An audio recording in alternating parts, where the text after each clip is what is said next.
කොහොමද ඔයාලට නොබලා අසන කතාවල කොටසක් කරගෙන ආවා. ඒක කියවන්න කියලා ආරාධනා කරනවා. ඒත් එක්කම කතාව ගැන ඔයාලට හිතන දේ පහල කමෙන්ට් සෙක්ෂන් එකට දාගෙන යන්න. කතාව ලයික් කරලා දාලා channel එක subscribe කරන්න අමතක කරන්න එපා. හල් කොටසක් කරා ඉන්න. ආසේ කොටස රුෂ ඇයි මේ මොකද උනේ ඇයි කියන අඬන්නේ සිහිය එළවා ගන්නට තත්පර කිහිපයක් වැය කළ හස්තය ඇසුවේ තම ලය බදාගෙන මහාඩින් නිකිගසන යුවතියව යාන්තම් ගතින් මෑත් කර ගනිමිනි. ඇයට කිසියම් කරදරයක්ද? ඔහු රළු පිරිමි ලයේ රිද්මයද වෙනස් වී ඇති වග නම් නොරහසකි. කතා කරපන් ඇයි අඬන්නේ? දූතින් මැයි ලයෙන් මුදවා ඒ මුහුණට එපුණහු හඬ වියරුවෙනි. මුහුණ කඳුළින් හා බියෙන් පිරී ඇත. වැස්සට හසුවී තෙත පරිත වූ තම කමිසෙහි තෙතට ඇගේ පිජාමා කමිසයද තෙත් වී ඒ පීරුණු ලැමේ සොඳුරු රේඛා ඔහු දැස් ඉදිරිපිටය. මට බය හිතුණා. ලයිටුත් නැහැ. මම තනියම එක මේ සද්ද ඇහුණා.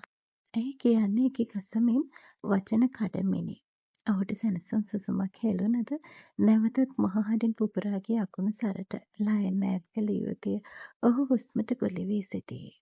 පෙරදී කලබලයට නොදැනුණු ඒ මෘදු ස්ත්‍රී උණුසුම තෙත කමිසය පසාරු කරගෙන ලයට දැනේ.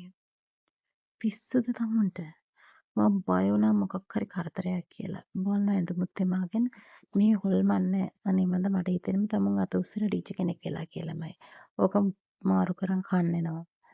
ඔහු කීවේ යුවතියට තමා දෙස බැලෙන විටය.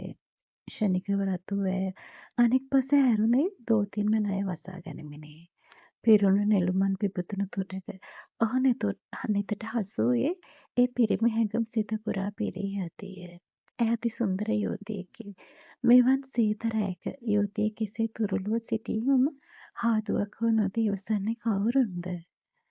කෙල්ලෙකු නම් හොල්මන් වලට වඩා මේ වැස්සේ මේ රෑ බය වෙන්න ඕනි තව දේවල් ඕන තරම් තියෙනවා මැඩම්. ඒ නිසා දැන්වත් ඇඳුම දාන් එනවා පහළට. මං කිව්ව කලි කීප වතාවක්ම මට ඉන්න එක නංගි කෙනයි කියලා. ඒක හැම වෙලෙම ඔළුවේ තියන් ඉන්නවා. මොකද මල් වරාය මැනික කැමති වෙන එකක් නෑ මාව වෙන කවුරුත් එක්ක බෙදා ගන්න. ඇගේ සාවනට කර කීවේ ඔහු පිටව ගියේ. යුවතියගේ උණුසුම් සුසුම් සරවල මොහොතකට අතරමං කර තවමනි. හා මල් වරාය මැනිකේ my food. වැඩේම යලිබෙට්ට බෙදාගන්න. බෙදාගන්න නෙමෙයි අවුවේ දාලා වේරලා කුඩු කරලා හැන්ද ගානේ දාන මල් ගස් වලට. ඇය මුමුණන්නේ කෝපේනි.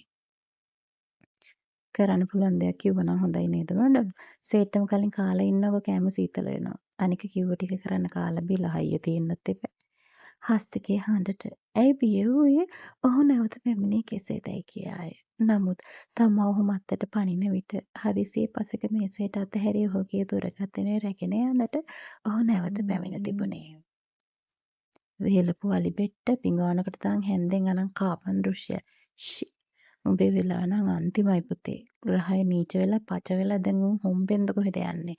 නැත්තම් මේ වගේ අසික්කිත පජාත වැඩ වෙනවද යකෝ කාටවත්? අහුවේ ඇත්තින්කෝ එක ග්‍රහයෙක් හරි බලාගමු. ඇයි තමාටම මුණා ගන්නේ තෙත්තුණු කම්සයෙන් පෙනෙන තම ගත දෙස කණ්ණාඩියෙන් බලමිනි. ඔහු දකින්නට ඇත්තේද මෙසේය. නිධානට යටි ඇඟලු මදින්නේ කවුරුන්ද? පිරුණු තිසරුන් මදිවාට ඒ නෙළුම් තුඩක පවා සීතලට පිපිදී ඇත්තේ ඔහු උණුසුම් ලයට තද වී තෙරපෙද්දීමය. වෙලාවට උඹේ අලි අයියා හොඳ එකෙක් උනේ ගජියෝ. නැත්තං ඉතින් ඒ සද්දන්තය එක්ක තව මාස 9කින් ඔහැ තමයි මට. ඇය දොරගුරුලා ගත රැඳි තෙත පිජාමා කමිසය ගලවා දැම්මේ දොරගුරු ලෑවද කවුරුන් හෝ බලා සිටී කියා සිතන සිතිවිල්ලට දෝතින්ම ලැබ වසාගෙන අල්මාරිය විවර කළාය. තම ස්වේටරේ ගත දවටාගෙන සැහැල්ලු දිගු කලිසමකින් සැරසී හොර ගමනින් යන යුවතිය දුටු හස්තය රැව්වේය. ඇය රතු වී සිටින්නේ තමා මොහොතකට පෙර කිව් දෙයට විය යුතුය. දැස් මත්තට සොඳුරු රුව මැවී ඇති ඔහු සිතිවිලි විසිරුවා දැම්මේය. ඔයා කෑම ගෙනාවද? කොහෙන්ද මේ? ඇය පිඟානකින් බෙදාගත්තේ බත් පතේ ඇති අඹ මාළුන් ස්වල්පයක් දිවක තබා ගනිමිනි. එය රසවත්ය. මලගෙදරින්. ඈ? ඇගේ මුව විවර විය. බෙදමිනුන් හැන්ද අතහැරුණේ. සෝමදාස මාමට රෑට කන්න උයපුවා. කොහෙද කන්න කලින් මිනිස්සයා මැරුණානේ. කට්ටිය කන්න බෑයි. මං ඉතින් අරන් ආව අපරාධෙනේ. ආයෙත් මේ මිනිස්සයා කන්නේ නැහැ කියලා එකක් ඈ. ඔහු සංසුන්ව පවසන්නේ කෙල්ලගේ මූණ බලන්න ලස්සන වන විටය. අනේ ඇයට කියවුනේ ඒ වත බියපත්ය.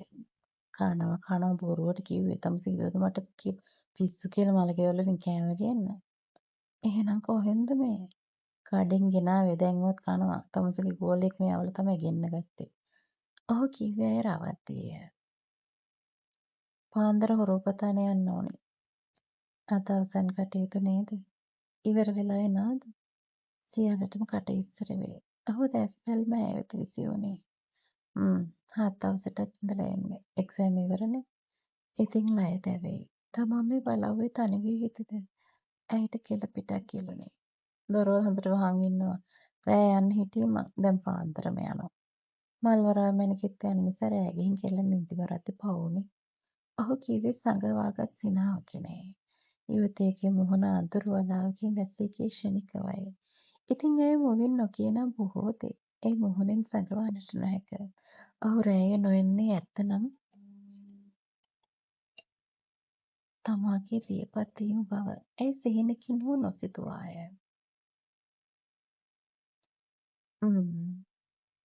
ඇයි මෙම නොආය? දෙයනේ මොකද මේ අඬන්නේ? උඹට පිස්සුද දෘශ්‍ය? එක්ක නැගිටලා පලයන් උතනින්. එක ඉස්සරහ එක කඳුළු බිඳුවක්වත් වට්ටන්න නම් එපා. යටිසිත මොරගාන්නේ. ඇයි බත්පතට නැඹුරුව සිටින විටය. දැස් තෙත් වී ඇත්තේ අහේතුකවමය. පපුව මැද ගිනි මැලයක් දල්වා ඇතිසේකි. පපුව මැද දැවිල්ල ඇවිල්ලා හිර වෙන්න ගෑස් ස්ටික් වලට. නටන්න නැතුව කාපන්. නැවතත් යටිසිත කෑගසයි. හෙට ස්කූල් නිවාඩුනේ. ඔහු මතක් කළේ ඇය දැස් ඔසවා බලද්දීය. ඒ දැස්වල තෙත ඔහු දැසට අපූර්වට හසු විය. හෙට ෆ්‍රයිඩේනේ. ගවර්න්මන්ට් නිවාඩුවක් තිබ්බ බලනවා. එහෙනම් මං ගෙදර යනවා. සන්දන් නිවාඩුවක් දැම්මම අඟහරුවාදා පෝයනේ. කෙල්ල කීවේ ඉවර නම්. ඔහු දැස ඇය මතට වැටදීය. කෙල්ල කාමරයට පැමිණේ කුමක්දෝ දෙයකට පරවනු සිතිනි. නිවසට යන්නට ලැබෙන නිවාඩුව සතුටක් වුවද ඒ සතුට හොරු වරන් වැනිය. කීර්ත යන්නේ? දොර අගලට තැබුවත් අත තැබුව ඇය නැවතුනාය. හයට විතර යනවා. ලෑස්ති වුණා නුවරට දාලා එන්නම්. ඉතින් ඇය දැස් ඔසවා බැලුවාය. එතකොට ඔයාට යන්න පරක්කු වෙනව නේද? බස් එකක් යනවා ගමේ කට්ටිය. ඒත් එක්ක යන්නේ. ඇගේ අත යට විතර වෙයි. එතකොට ජීප් එකේ නෙමෙයිද යන්නේ? ඇගේ බෝල දැස් නරලේය.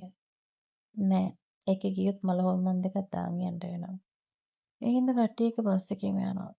ඔහු කීවේ මල හොල්මන් දෙක ගැන කෙල්ලට අනුමානයක්ද නොමැති වන විටය. නමුත් සිතේ තිබූ කිලෝ ගානක බරෙන් අඩක් අඩු විය. උදේට කෑම මොනවද හදන්න ඕනේ? ඉතින් ඇගේ මුවේ සුපුරුදු පරිදි සිතුවිලි පෙනේ. හස්තේ මොහොතක් බලා සිටියේය. මොකුත් එපා. තේ එකක් විතරක් හදනවා. එපමණය. කාමරේ දොර වැසුනේ. තවමත් පිටත වැසී ඇද හැලුනද විදුලි කෙටුවද සිතට බයක් නැත. ඔහු අනෙක් පස කාමරයේ. හන්තානට ඉර එළිය වැටෙන්නට පෙර පුදුම තරම් සීතලය. නමුත් යුවතිය දැන් ඒ සීතලට හුරු ඇත. තාත්ත කහට දැමූ කිරිතේ දෙකෙන් දුම් දමයි. ඔහු එපා කීවද දෙකු ගමනක් යද්දී කුස්සියට නොදැනේද.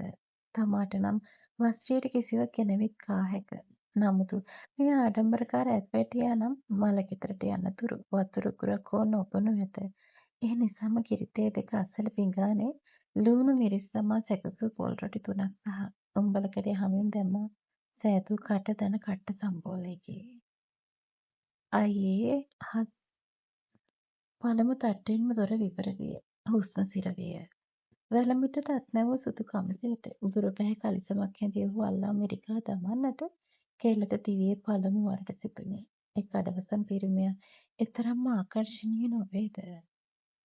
මැඩම් අසුරක් ගසා මුහුණට එබුණු හස්තකයේ හඬට කෙල්ල වහා බිම වැටුවාය. අත්පටියේ දුක් කහමල් විසිරුණු සුදු පැහැ ගවුමක් හැඳි කෙල්ල හුරු බුබුටිය. තේ බොමු. වදන් වැටුණු තැන්වලින් ඇය යන්තම් මහුලා ගත්තාය. යමු. ඔහු ඇයට ඉස්සර වන්නට දී පිටුපසින් වැටුනේ අත්අොරලොස්සුව පළඳමිනි. කෑම හදන්න එපා කිව්වා නේද? යන්නට පෙර කුංචනාදය අසන්නට ලැබුණේ. කඩකෑම කාලා දුර යන්න හොඳ නෑනේ. ඒ නිසා හැදුවා. දෙකක් ඔහුටය. එකක් තමාටය. නමුත් ඒද කාගත නොහැක. උණු කිරිතයකට කුස පිරී ඇත. අනෙක් අතට මෙතරම් උදෑසන කන්නට පිරියක් නැත. ඉතින් ඇය අපහසුවෙන් රොටියෙන් 3 කාලක්ම කෑවේ ඉතිරි ටික නම් කන්නටම බැරි තැනය. ඔය කාලා ඉවරද? උදේ මෙච්චර කන්න අප්පිරියයි. බස් එකේ යද්දි අවුල් යනවා. වංගුත් එක්කනේ. ඕක දීලා ගිහින් ලෑස්ති වෙනවා. හරියටම 6ට යනවා. ඇය අත ඉතිරි රොටි කැබැල්ලගෙන මුයුරුවා ගත්තහු කීවේ කෙල්ලව සීතරකට තමමිනි. කෑමහක දාන එක අපරාධයි. ඒව රොහුය. රොහයි කියන්නේ දිව හෙලවෙන්නේ නැද්ද මන්දා. තියෙන ආඩම්බරකම ඇයට සිතුනේ. ආඩම්බර නම් උඹ කාපුද කයිද මැට්ටි? දෘශ්‍ය ඌ කෑවේ උඹ කාපු රොටි කෑල්ල යකෝ. ඒ හස්ති ආඩම්බර සද්දන්තය. යටිසිත පෙරළිය. ඇයව තවත් සීතල කර තමයි. හස්තිගේ දැස් කිහිප වරක්ම තම ගත පුරා දුවන විදියට දැනුනේ. අත්පටි දැමූ එකක් ඇන්දේ ගමේ නිවසකට යන්නට නොවේ. ඉතින් එතරම් පුප්පන්නේ කිම? මද වැස්ස මැදින් වේගෙන් නැදී ගිය නුවර කොළඹ බස් නවත්තන තැනට නුදුරින් නැවතුනේ මෙතෙක් නොතිබුණු දුකකින් සිතම වෙලී යතිය. තෑන්ක්ස් අයියේ. පරිස්සමට යන්න. කට්ටිය බලන් ඇති. අවසන ටික නම් ඇය කිව්වේ සිමිනි. ඔහු තියුණු දැස් ඇය මතය. දෙවෙනි එකට නගිනවා අරක ලෝඩ් වෙලා. ඔහු කිව්වේ දෙවැනි බස්රිය පෙන්වමිනි. ඇය හිස වැනුවාය. දෙපා වලට මුල් ඇත ඇතිසේකි. ඉන්නවා. ඔහු බැස්සේ පිටුපස කුටේ ගනිමිනි. තම කුටේ තෙමුණහොත් රැගෙන යාම අපහසුය. ඉතින් තවත් මොහොතක් නපුරා ගිය සෙවණේය. ඔහු වෙතින් හමන මෘදු විලවුන් සුවඳ හද කලඹයි. වම්පසින් ඇති පුළුල් උරහිස ස්පර්ශන වාරයක් පාසා විදුලි ධාරාවක් අත පුරා දිවයයි. අවසන බස්රිය පාපූරුව අසල ඔහු නැවතුනේ. පරිස්සමට යනවා නිදා ගන්න එපා. ඔහු කීවේ යුවතිය මුව තද කරගෙන හිස වනන විටය. කුඩා ගමන් මල්ල උකුලට ගෙන අසුනක කොනට බර වූ යුවතියගේ උකුරු මුල කුමක්දෝ සිරවී ඇත. නැත. තවත් වාවන්නට තරම් හයියක් නැත. ඇය බිය වූ දෙයම සිදු වෙමින් නැත. කෙල්ල දැස් තද කර පියා ජනේලයට හිස තබා ගත්තේ මුළු ලයම පිලිස්සී යන හැඟුමකින් දැවී යතිය. තත්පර මිනිත්තු ගෙවී බස්රියට සෙනඟ පිරෙද්දී තමන් අසලද කවුරුන් හෝ අසුන් ගන්නට ඇත. නමුත් ඇය දැස් විවර නොකළාය. විවර කරන්නට බැරි තරම් ඇහි තටු පෙඟී ඇත. ඔව් ඇය හඬමින් උන්නාය. හන්තාන කඳුයාය දමායා නොහැකි සොයින් කඳුළු සිරකර වාවා ගත්තාය. මිනිත්තු 10ක් 15ක් යන්නට ඇත. අනෙක් පස අසුන අසලින් ඇසුණු හඬට කෙල්ල වහා දැස් ඉවර කළාය. තමා අසල රස්තියාදුකාර පෙනුමක් ඇති තරුණයෙකි. ඔහු කම්බුල අල්ලාගෙන සිටී. නමුත් ඔහුගේ කමිස කොලරය කිසිවෙකු මිරිකාගෙන සිටියේ නැත. තමා දකින්නේ සිහිනයක්ද? ඒ දැක පුරුදු රන්වත් පළඳනාව දිගේ දැස් දිව ගියේ සුදු කමිසත් පුපුරන්නට තරම් මිලිපුර නහර අතරින් කෝපවත් හස්තිගේ මුහුණ දැක ඇය වසුනෙන් නැගිටින විටය. හමු වෙමු නැවතත්. අදහස් කියන්න ඔන්න අද දිග කොටසක් අරන් ආවා. ඉතින් අනිවාර්යෙන් ඔයාලගේ අදහස් කියගෙන යන්න. ලයික් එකක් දාලා channel එක subscribe කරන්න. අලුත් කොටසක් අරන් ඉක්මනට එන්නම්.